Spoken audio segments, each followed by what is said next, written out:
Friends, नमस्कार।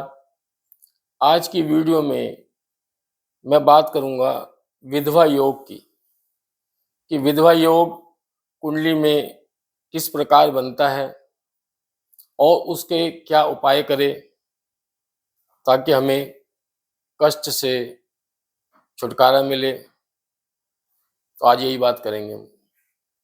तो friends, सबसे पहले मैं आपको दिखा दूं, मैंने चार्ट बनाया है, मेष लग्न की कुंडली के चार्ट बना हुआ है और विधवा योग एवं उपाय इसकी हेडिंग है।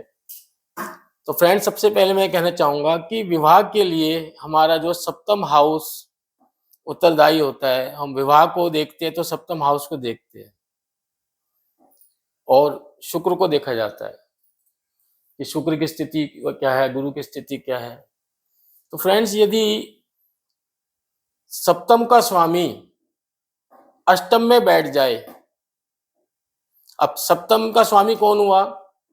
सप्तम में 7 लिखा हुआ है, तुला राशि है, इसका स्वामी हुआ शुक्र। इसका मतलब शुक्र यदि अष्टम में बैठ जाए, यहाँ पे जैसे शुक्र बैठा हुआ है यहाँ पे, तो ये विधवा योग बन जाता है। या सप्तम का स्वामी 12वें भाव में बैठ जाए यहाँ पे कमजोर अवस्था में, तब भी विधवा योग बन जाता है। पर यदि हम मेष लग्न की बात करें, अगर मैं शुक्र को यहाँ बिठा दूं तो शुक्र यहाँ पे उच्च का हो जाएगा, तो यहाँ कमजोर अवस्था नहीं होगी। तो यहाँ पे अगर यदि शुक्र बैठा हो तो विधवा योग नहीं बनेगा। पर यहाँ पे यदि 6 लिखा हो यहाँ पे और फिर यहाँ पे शुक्र बैठ जाए नीच का होकर के, तो कमजोर अवस्था माना जाएगा। तो ऐसे में विधवा योग का निर्माण हो जाता है। फ्रेंड्स, यदि अष्टम का स्वामी 8 लिखा हुआ है, 8 मतलब वृश्चिक राशि, इसका स्वामी मंगल, अष्टम का स्वामी यदि सप्तम में बैठ जाए, अब यहाँ पे इसका स्वामी मंगल यहाँ बैठा हुआ है, तो इससे विधवा योग बन रहा है और पाप ग्रह की दृष्टि इस पे पड़ जाए तो ये विधवा योग बन जाता है। तो फ्रेंड्स, मैंने आपको बताया कि 2 प्रकार के विधवा योग मैंने आपसे डिस्कस करे हैं। और यदि किसी महिला का जन्म अमावस्या के दिन हुआ हो और उसकी कुंडली में चंद्रमा और सूर्य नीच के होके बैठे हो, महिला का जन्म हुआ है अमावस्या के दिन और चंद्रमा और सूर्य नीच के होके बैठे कुंडली में। सूर्य कब होगा नीच का? जब सूर्य तुला राशि में बैठा होगा या 7 नंबर लिखा है कुंडली में, कहीं भी 7 लिखा हो और वहां सूर्य बैठा हुआ है, तो सूर्य नीच का होके बैठा हुआ है। चंद्रमा वृश्चिक राशि में बैठा हो जहां पे 8 लिखा हो, तो चंद्रमा और सूर्य नीच के होके बैठे हुए हैं और महिला का जन्म अमावस्या के दिन हुआ है, तो भी ये विधवा योग का निर्माण करते रहे और पति के जीवन को संकट हो जाता है। या चंद्रमा और शुक्र अष्टम में बैठे हो, चंद्रमा और शुक्र यहां बैठ जाए, शुक्र तो यहाँ पे है ही, जैसे चंद्रमा और बैठ जाए, चंद्रमा और शुक्र अष्टम में बैठे हो और पाप ग्रहों की दृष्टि यहाँ पे पड़ रही हो, या कोई पाप ही ग्रह यहाँ बैठा हुआ उनके साथ, तब भी ये विधवा योग बन जाता है।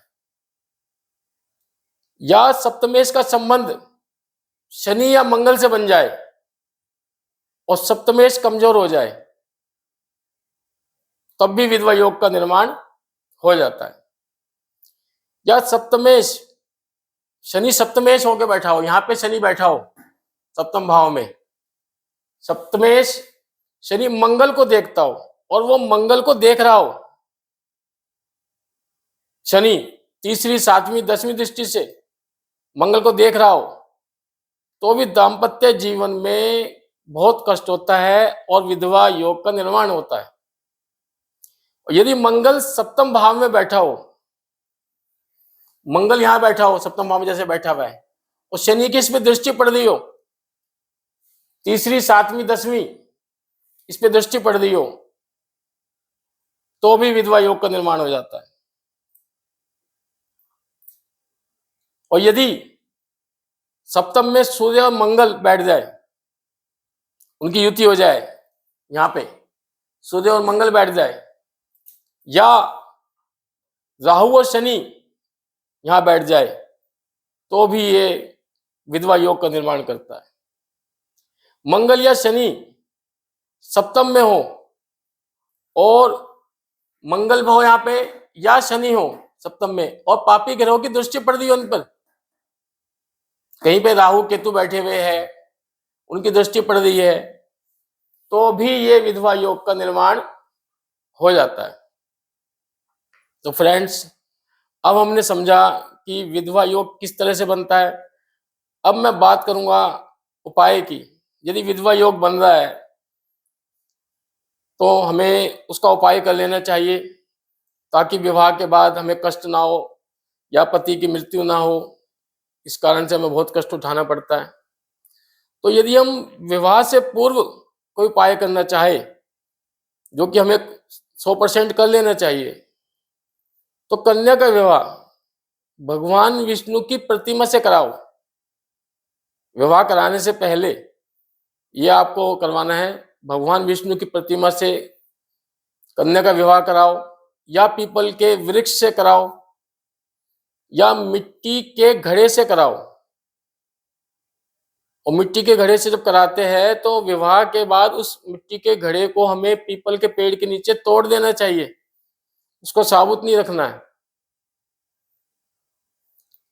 और विवाह के बाद आप महामृत्युंजय का 1.25 लाख जाप या तो पत्नी करे या पति करे या किसी ब्राह्मण के द्वारा पति के नाम पर ये जाप कराए जा सकते हैं। जब मंगला गौरी पूजा विवाह के 5 वर्षों तक नियमित रूप से माता मंगला गौरी की पूजा और व्रत करे पत्नी, तो भी यह विधवा योग टल जाता है। या हम विष्णु सहस्त्र नाम का पाठ कराए 5 साल तक, हर महीने कराओ, 5 साल तक कराओ, तो भी ये विधवा योग टल जाता है। रुद्राभिषेक करवाओ शिव जी का, उसमें भी बहुत शक्ति है, वो भी काफी चीजों को सही करेगा, यहाँ पे फायदा होगा उससे भी। तो शिव जी देवों के देव महादेव, उनके बस में सब चीजें है, काल भी उनके बस में। और एक मैं आपको उपाय बताऊंगा, वट सावित्री व्रत, ये भी बहुत फेमस है, इसमें बहुत प्रभावशाली होता है, असरकारक होता है। जो विवाहित महिलाएं अपने पति की लंबी आयु के लिए ये सावित्री व्रत रखती है, जो विधवा योग को समाप्त करता है, यह बहुत प्रभावशाली होता है।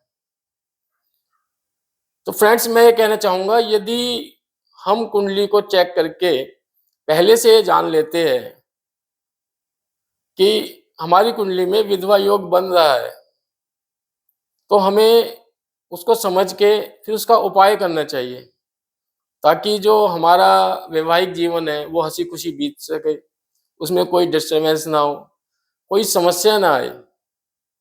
तो मैं आपसे रिक्वेस्ट करूंगा कि मेरे वीडियो को लाइक करें, शेयर करें और मेरे चैनल को सब्सक्राइब करें। नमस्कार।